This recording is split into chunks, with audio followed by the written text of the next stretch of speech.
Hello and welcome back to Seaside Garage and a really nice visitor. And yes, unfortunately, it's just a visitor. This is a Austin pickup from 1969. And to think that this was once a very useful little small pickup is quite fun. Pretty much like my Trabant was once a very important vehicle for many families and now seems like a piece of toy, really. It's all about where in time you are.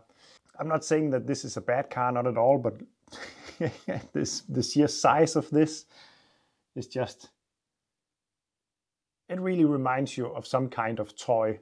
And although this is based on the Mini, it's not exactly the same. It got a slightly longer wheelbase, and as you can see, it actually fits my lift a little bit better than the normal Mini. A couple of years back, I fixed up a Mini Cooper. And as you can see, the Mini is too small for my lift. I had a bit of a problem getting it onto the lift. And while the difference is not a lot, as you can see, the tires are touching the ground, just barely. But the Mini Cooper was actually still parked on the small ramps there. Check the video link up there for the full series on the Mini. The engine fitted to this is the 998 cubic engine. Whether this is the original engine for this car, I'm not sure. I think it might have been an 850 cubic from factory, but I'm actually unsure about that. It's not the most powerful engine in the world, but it's plenty enough for a car that is weighing, well, around 575 kilos, I think it is. It is a really light car. And this is the classic British A-series engine. I'm almost tempted to say it's still being used today. It is not. But this engine family was developed and used all the way to 2000 actually in the Mini Cooper. It's also found in my Austin Metro in the A+ version where the block was reinforced. As far as I know, this 998 was the base engine for the first Mini Cooper models. It's a really nice engine. And what surprises a lot of people who doesn't know these cars, which is kind of difficult because this is a really well-known classic, but I didn't know when I first saw one. The gearbox is mounted in the oil pan of the engine. So the oil pan down there is a big aluminum, nice piece of work. Is doubling both as the oil pan for the engine, but also the gearbox is situated down there right underneath the crankshaft. This is a really clever thing because it makes the engine really tiny, and it's one of the main reasons why the Mini was able to be so small but still being so huge inside. It's a big car considering the size of the car. The engine and all the tires all the way in the corners was the recipe for that, which is a design philosophy that's still being used today on small cars. Because the Mini don't have to have a gearbox in the back or at the side, it's possible to have a really small engine compartment. It does not take a lot of space from the car. Remember, your feet when driving the car is located right down here, so you only have a very, very small front end. They also located the radiator on the side of the engine instead of the front. That is the normal way to make engine compartments. It's pretty clever. Because of this, the engine tends to go a little bit warmer. It's important to have a healthy coolant system and keep a close eye on the temperature gauge. But it's such a cool engine. This car is not completely original. The color, I'm pretty sure, is not an original Mini color, and it has been restored to a very, very good standard for many, many years ago. It's difficult to show really, but you can maybe get a feeling of the condition. No, it's not over sills. It is looking really, really nice down here. It is completely rust-free and also extremely well protected, which is so nice to see. Look at the thickness of this wax protection stuff. It's nice. This car is... It's not like new. Remember, it is from 1969, but it's damn close to being like new. I've never seen a Mini like this. That's nice. And this car was really meant to be a small utility vehicle, most likely for small companies and so on. And it's not a big bed back there, but still there's a lot of room. And again, considering the overall size of this car, it's it's using a lot of space on storage. And it has a really cool feature that I would like to show, because the rear boot on this car folds down, making it possible to carry longer equipment like that. And I don't know if it shows, but let me show you something. The number plate is on a hinge, folding down with the lights and everything.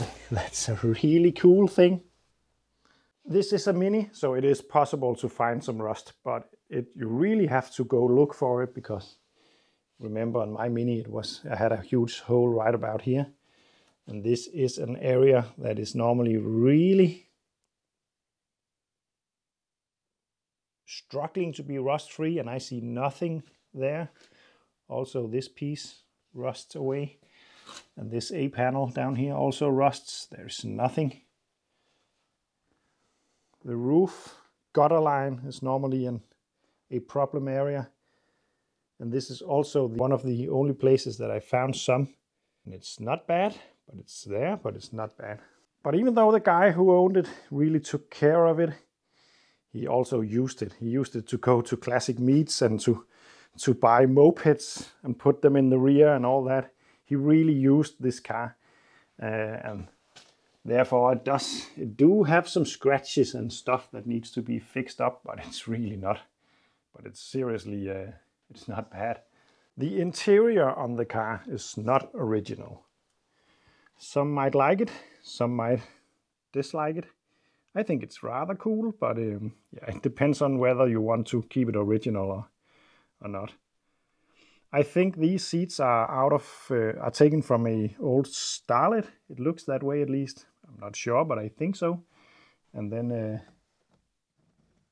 it's covered in some really material. I'm not going to say anything more about that.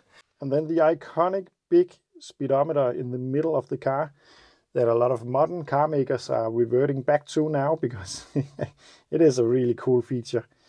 Other than the fact that your passenger will also be watching your speed, which sometimes can make some tensions in a car. Anyway, let's try to fire it up and listen to it.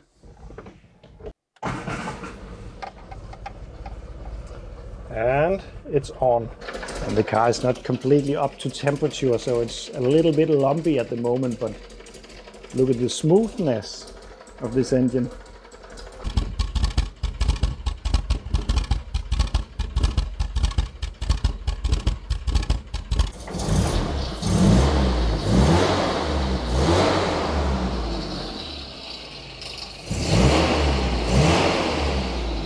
And a short while later, you can now hear the engine is a lot more smooth.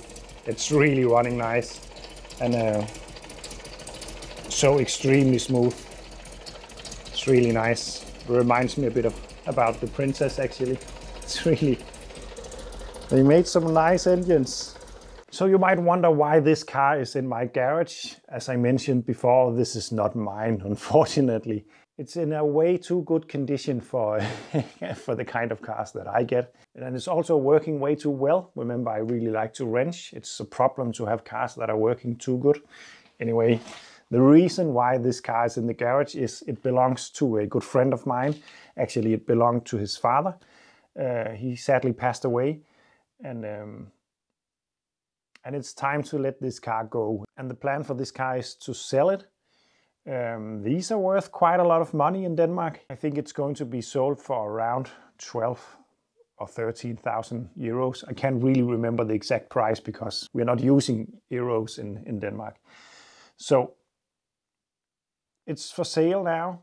The reason why it's in my garage is that it was located on an island in Denmark, which is a little bit difficult to sell cars if interested buyers has to take trains and ferries and all that to get there. So we thought that it would be a good idea to get it to my place. And also an MOT is coming up. Well, not really. I think there is 2 years before the next MOT. There is 8 years between each MOT on classic cars in Denmark if they are over 35 years.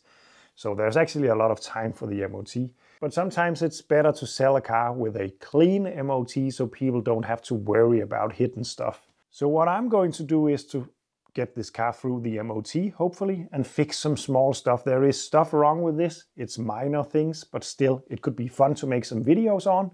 Therefore, I agreed to help him out so that I could make some fun content. And remember, I like to rent some different stuff. This is a fun opportunity for me.